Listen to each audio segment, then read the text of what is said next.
Assalamualaikum dan salam sejahtera. Hari ini saya akan memberikan tutorial berkaitan dengan penilaian prestasi bagi kaki tangan eksekutif dan juga bukan eksekutif ya. Selalunya kita terlepas pandang ya, selalu banyak syarikat yang terlepas pandang berkaitan dengan borang penilaian prestasi ini ya, pada ketika mereka mula-mula melaporkan diri di syarikat. Jadi mengikut pengalaman kami adalah penting ya bagi anda memberi mereka borang ini ya untuk mereka tahu supaya mereka memahami bahawa pada hari pertama mereka melangkah kaki ke syarikat dan bekerja di syarikat, perkara yang penting adalah bagaimana mereka boleh mengekalkan prestasi cemerlang ya untuk membantu syarikat mencapai matlamat, dan pada masa yang sama mereka diberi imbuhan gaji ya atas sumbangan yang telah mereka lakukan. Jadi mereka tidak hanya bertumpu untuk mendapatkan gaji ya dengan memberikan prestasi yang sederhana. Okey, borang yang ini wajiblah anda sebagai majikan memberi kepada mereka ya dan mengisi borang ini supaya mereka tahu apakah bidang tugas yang mereka mesti lakukan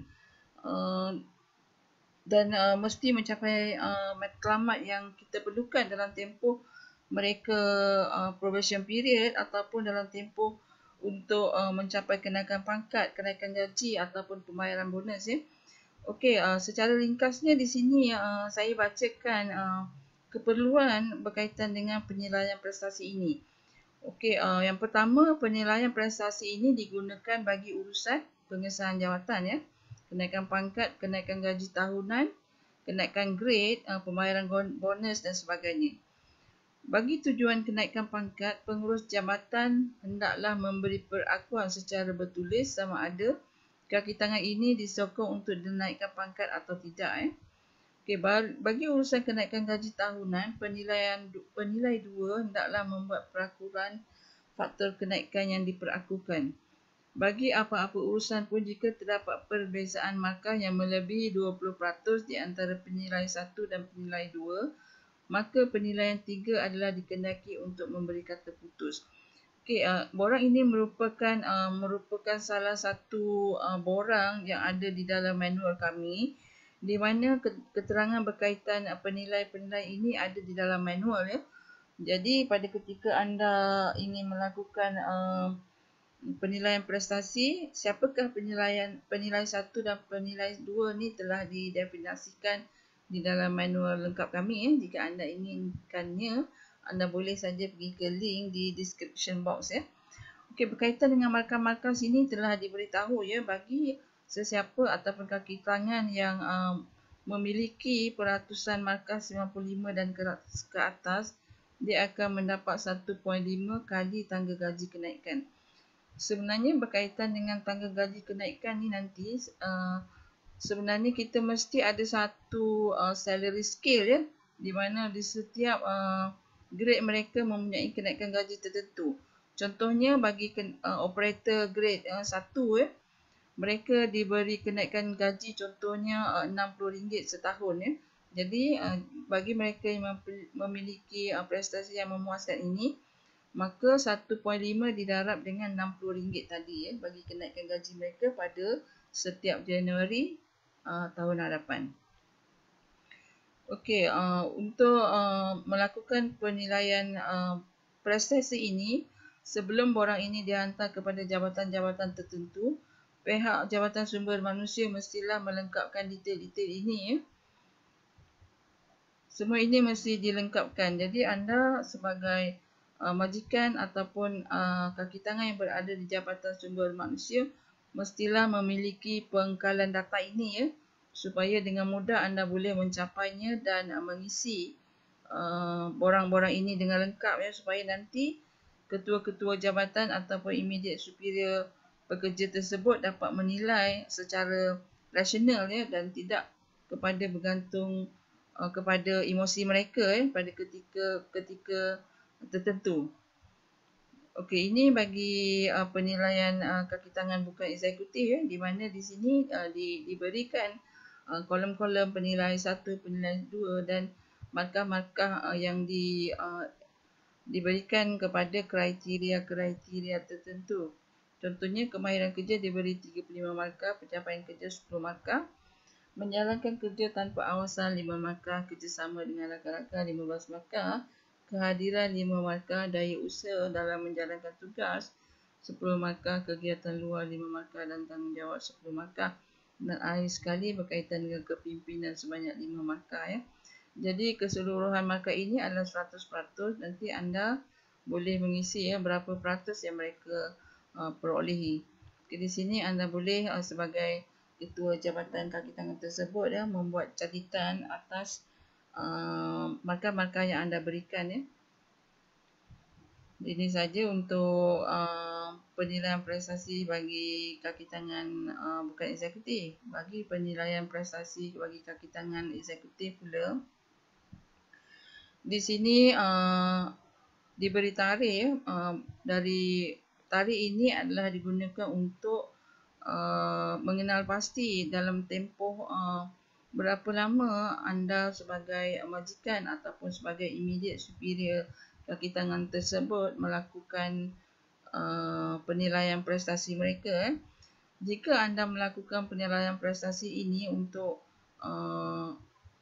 probation period, maka anda boleh meletak saja tarikhnya dari mula mereka menjejakkan kaki sehinggalah 6 bulan tarikh akhir 6 bulan mereka bekerja. Okey, di sini diberikan data-data berkaitan dengan pekerja tersebut dan anda hendaklah melampirkan ya bidang tugas utama di sini ya dan apakah pencapaian mereka ya. Jadi apakah pencapaian mereka yang harus mereka selesaikan dalam tempoh 6 bulan tersebut. Jadi sebenarnya borang ini pada ketika probation period anda hendaklah memberi mereka penilaian ini ya, dan selepas 6 bulan selepas disahkan dalam jawatan, anda sebagai majikan mestilah mengeluarkan lagi satu borang penilaian prestasi ini ya bagi tujuan kenaikan gaji tahun hadapan ataupun untuk pembayaran bonus ya. Jadi main duties ini adalah tempoh 6 bulan sahaja ya bagi untuk menilai probation period dan pencapaian mereka dalam tempoh 6 bulan tersebut ya. Dan di sini juga didetailkan tugas-tugasan ya. Ini merupakan tugas utama dan tentunya ada pecahan-pecahan tugasan mereka ya. Jadi anda tuliskan di sini pecahan-pecahan tugas mereka. Contohnya saya bagi contoh ya bagi Jabatan Sumber Manusia. Mungkin kita mengambil satu kaki tangan eksekutif untuk membangunkan payroll system dan juga sistem untuk pengkalan data ya. Jadi satu adalah membangunkan payroll system. Keduanya membangunkan pengkalan data bagi kaki tangan syarikat ya. Okey, di sini anda boleh target ya dalam tempoh 6 bulan mestilah dapat menjalankan sistem tersebut dengan sempurna ya. Jadi di bawah task yang kecil-kecil ini mungkin anda boleh letakkan perkara pertama adalah membina kod bagi item-item di dalam sistem komputer pembayaran gaji tersebut. Keduanya memasukkan data kaki tangan di dalam sistem pengkalan data ya. Dua contoh. Jadi di sini anda boleh letakkan timing bilakah selesai. Mungkin dalam tempoh 4 bulan pekerja ini dapat menyelesaikan perkara tersebut ya. Kemudian jika dia perlukan bantuan ya, jadi dia boleh minta apakah bantuan yang diperlukan. Mungkin memerlukan latihan daripada pihak provider payroll system tersebut ya. Kemudian di sini diletakkan juga ya dalam tempoh 5 tahun apakah career development bagi kaki tangan tersebut ya. Tujuannya adalah untuk memberi motivasi kepada kaki tangan supaya mereka sentiasa mengekalkan prestasi cemerlang ya. Supaya mereka dapat mencapai satu kerjaya yang sentiasa maju dengan syarikat anda ya. Begitu juga di sini diletakkan apakah assistant required yang mereka perlukan ya. Mungkin dari segi training, mungkin dari segi sistem komputer dan sebagainya ya. Okey, di bahagian ini mestilah dilengkapkan oleh immediate superior ya. dilengkapkan oleh immediate superior ya, berkaitan dengan kerja-kerja yang mereka telah dilakukan di atas tadi ya. Okey, ini merupakan bahagian pertama ya, objektif berkaitan dengan pencapaian mereka ya. Jadi di atas tadi saya buat contoh dua task yang mereka perlu mereka lengkapkan ya. Jadi di sini anda boleh letakkan rating immediate superior yang menilai mereka ya dan memberi mereka rating. Contohnya mereka melakukan kerja-kerja yang excellent. Mungkin task pertama 4 rating 4 dan task kedua ratingnya 4 juga. Jadi di sini anda boleh jumlahkan 4 tambah 4, 8 dibahagi dengan jumlah task tadi 2 ya. Jadi anda letak sini 4 ya. Kemudian untuk mendapat points, memandangkan keseluruhan markah adalah 20. Jadi anda boleh letakkan di sini 4 darab 5 ya, multiply 1 by 5 ya. Jadi maksudnya darabkan total dalam bahagian pertama ini 4 darab dengan 5 ya. Jadi 20 markah ya. Jadi pekerja ini mendapat markah yang penuh ya. Okey, berkaitan dengan job knowledge juga anda boleh letakkan markah-markah mereka ya, berkaitan dengan kriteria-kriteria yang telah kami letakkan di sini ya.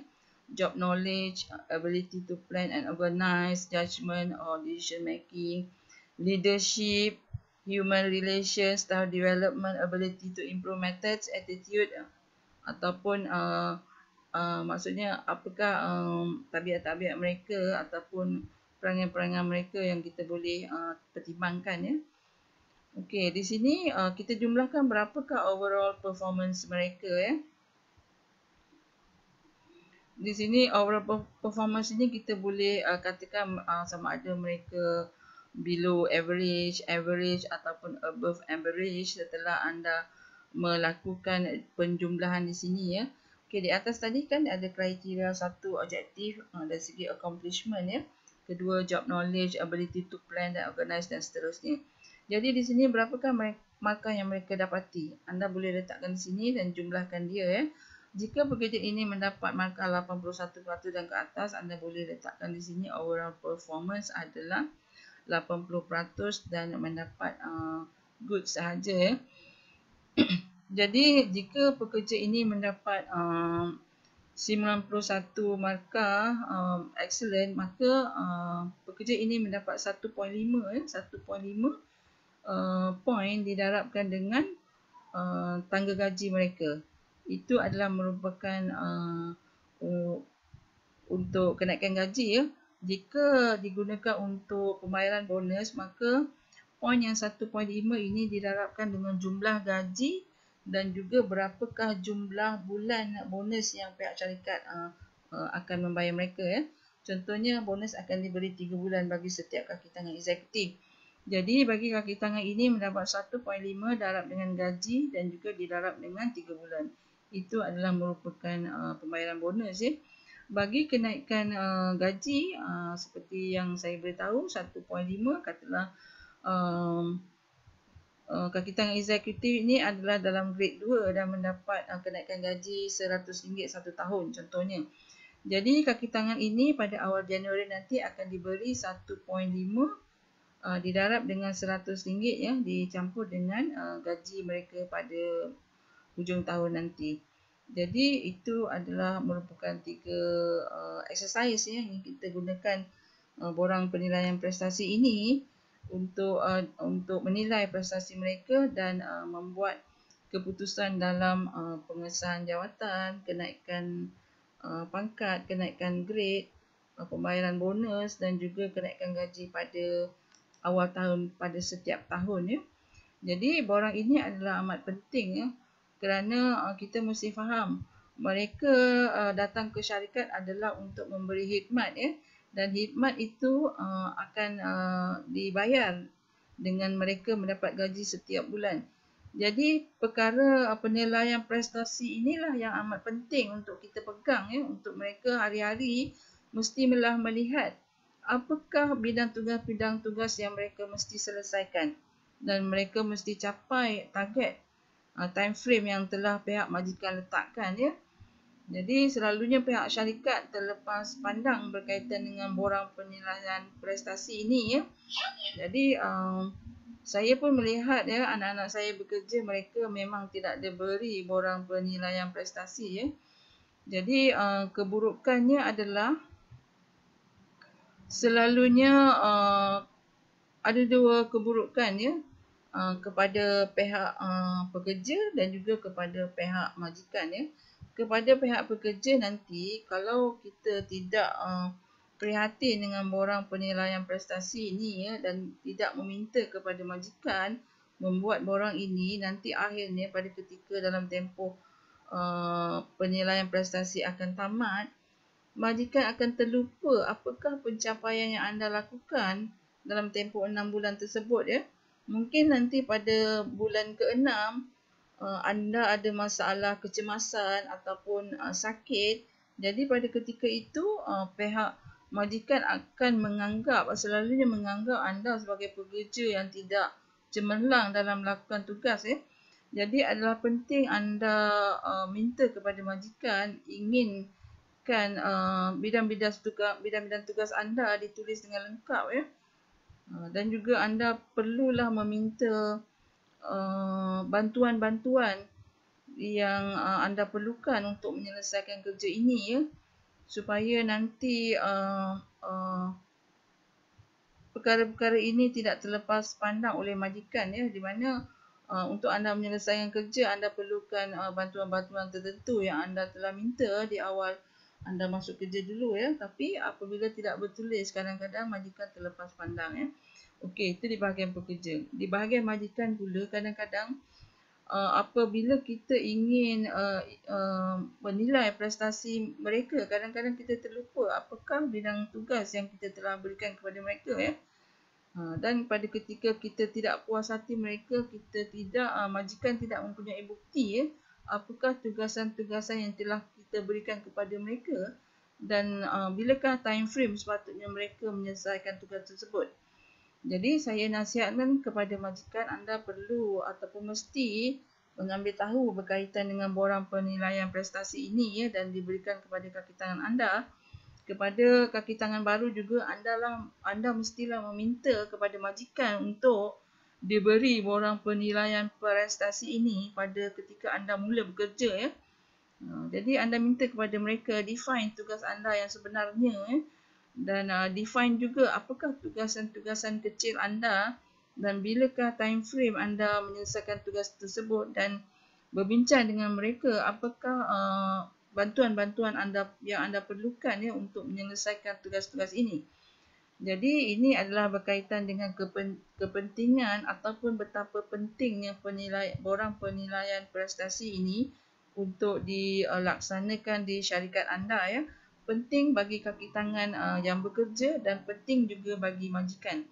Itu saja untuk tutorial berkaitan dengan penilaian prestasi kaki tangan. Untuk hari ini, Assalamualaikum warahmatullahi wabarakatuh.